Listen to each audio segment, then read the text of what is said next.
In this example, you will see a model of a Think Aloud as we look at a particular informational text and analyze that text for content and craft.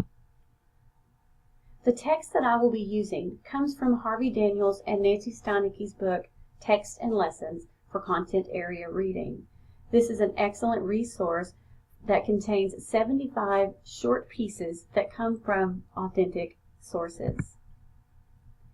The first thing I do when I read an informational text, I look at the title, and that helps me think about who is the intended audience and what is the intended purpose, because that audience and purpose should shape the content that is included and the craft, the organization, and the language that is used to deliver the message. I also chunk my text into individual paragraphs so that I know to stop and process the information in each one of those paragraphs to determine the content. The first paragraph says, Avatar in Hindu philosophy refers to the embodiment of a higher being in earthly form, usually as a human or animal. On the internet, the meaning gets reversed as humans assume otherworldly forms. Worldwide, at least 9 million 3D avatars exist in the Second Life site, a virtual world where users can customize an avatar in order to socialize and connect with others using voice and text chat, as well as explore alternative life paths. In this virtual world, avatars buy islands, race cars, raise pets, attend church, and meet friends. The fantasy role-playing game World of Warcraft boasts more than 10 million subscribers. And so I want to go back and I want to underline what I think are the important words or phrases that let me understand the content of this first paragraph. And so I determine that this first paragraph discusses what an avatar is and how it is important or popular in the world today. Avatar Brian Mnemonic can fly. His suit never wrinkles and his chiseled body never bruises, not even if he crashes into trees. And so paragraph 2 simply gives an example of an avatar and what that avatar is capable of doing. Paragraph 3. His human counterpart, Brian Carter, wishes he could afford Mnemonic's diamond cufflinks, but a mouse click makes it possible for Carter, Mnemonic's maker, to indulge in a little of the virtual world.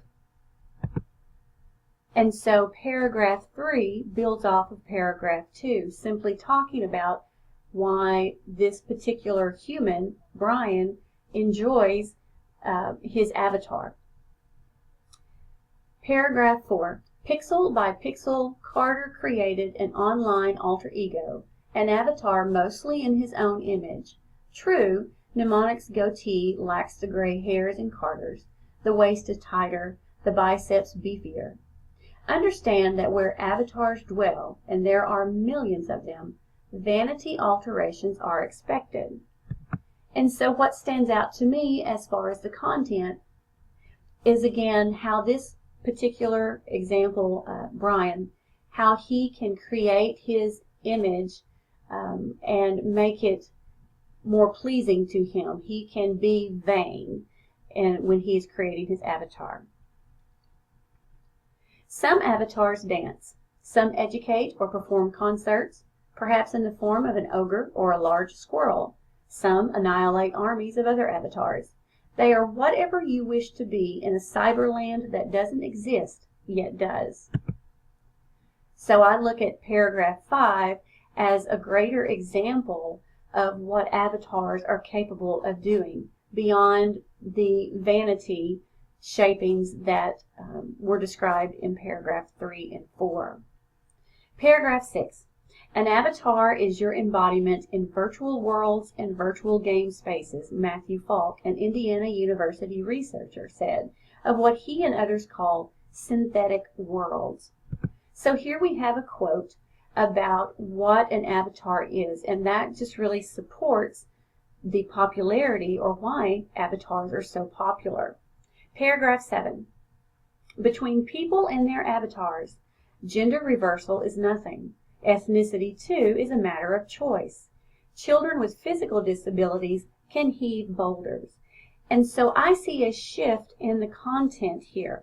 I see a look at gender and ethnicity and physical disabilities, more of a serious issue that you can tweak or alter when you are creating your avatar. And finally, paragraph 8.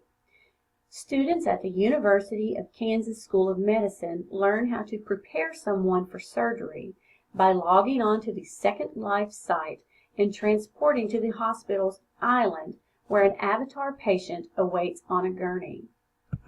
And this content is far more serious than the previous paragraphs. This looks at what students are able to do at a professional level. And so I have read through all of the content, I have stopped and I have processed each paragraph to determine what the text says.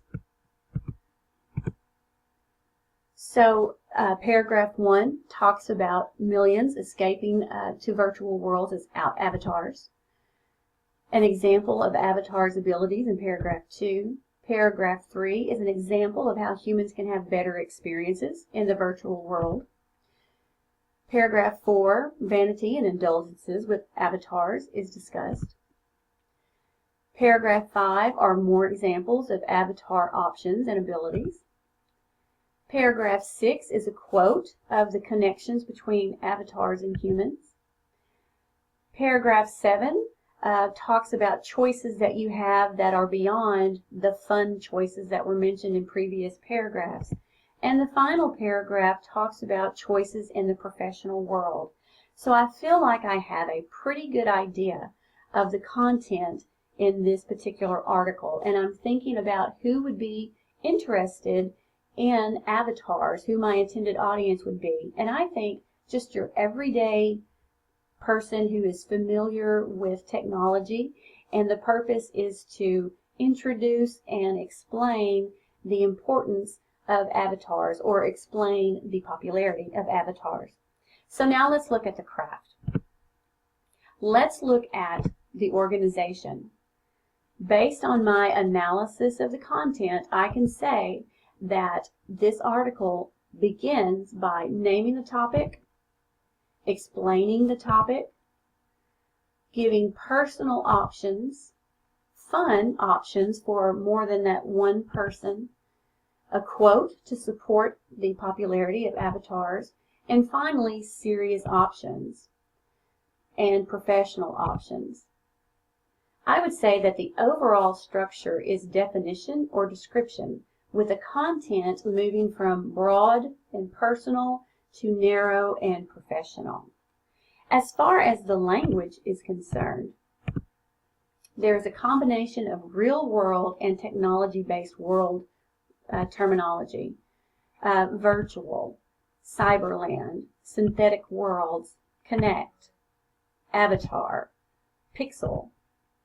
And then you have the real-world terminology that is common vernacular: gender, ethnicity, students, and socialize. So now I want to continue that overall analysis of my mentor text. The content names and defines the terminology, talking about avatars. It elaborates with examples of avatar options to explain why avatars are so popular. Examples are pulled from personal options and professional options. It also elaborates with a quote that further explains why avatars are so popular. As far as the craft, the organization or the text structure could be described or defined depending on how you term that particular structure. The order of information moves from personal to fun to serious to professional. So there is an arc in the organization of that information. The language includes both real-world and technology-based language. And so I look at the effectiveness of content and craft.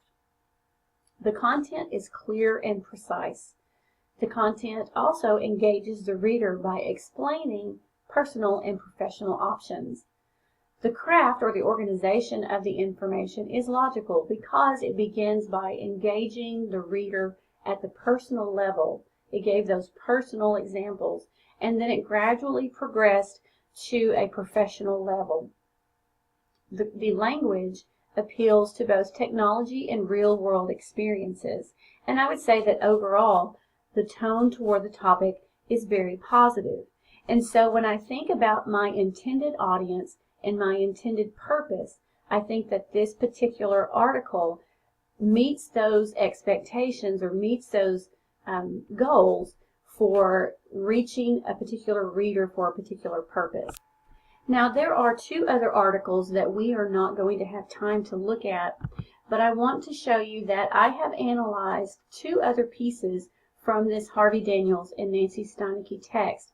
I looked first at the title, and I chunked each paragraph. I looked at the content for the paragraph. I looked at the organization, the overall structure of the text, and the language that was used to determine the tone of the text, how effective it was in delivering that content, and the use of craft to shape that text. The other example, I did the exact same thing. You don't see the brackets on the paragraphs, but it's still the same process. And so when I'm thinking about immersing my students into a kind of text that I want them to replicate, the more options I can give them, or the more examples that I can give them and let them practice that analysis, it will be easier for them to begin to see these patterns in content, in structure, and in language used in relation to the audience and the purpose. Before closing out, I do want to point out one more thing. You can also pull examples from novels and nonfiction extended pieces if you want your students to create those kinds of texts. For example, in the book by David Lubar, Sleeping Freshmen Never Lie, even though it is a fictional piece, throughout of the book he has examples of survival guides and other lists that are informational in nature. And so when you begin having your students analyze for content and craft, you may want them to start with shorter pieces that are more appealing to them. In the novel, it's not a novel, in The Family Romanov Murder Rebellion and the Fall of the Imperial Russia text by Candace Fleming, it is nonfiction, but she also embeds primary sources in the middle of the text to support the informational narrative and give additional context to this particular time in history. It's a wonderful balance between the story of the Romanovs and the fall of the Russian Empire and other events that were going on at the same time from different citizens in the country. And so I hope that this model or this example has given you some ideas about how to break down a text and analyze that text for content and craft, and thinking about how that content is elaborated throughout the paragraphs and how the organization shapes the order of that content and how the language supports the message and helps develop the tone and the attitude toward that particular text.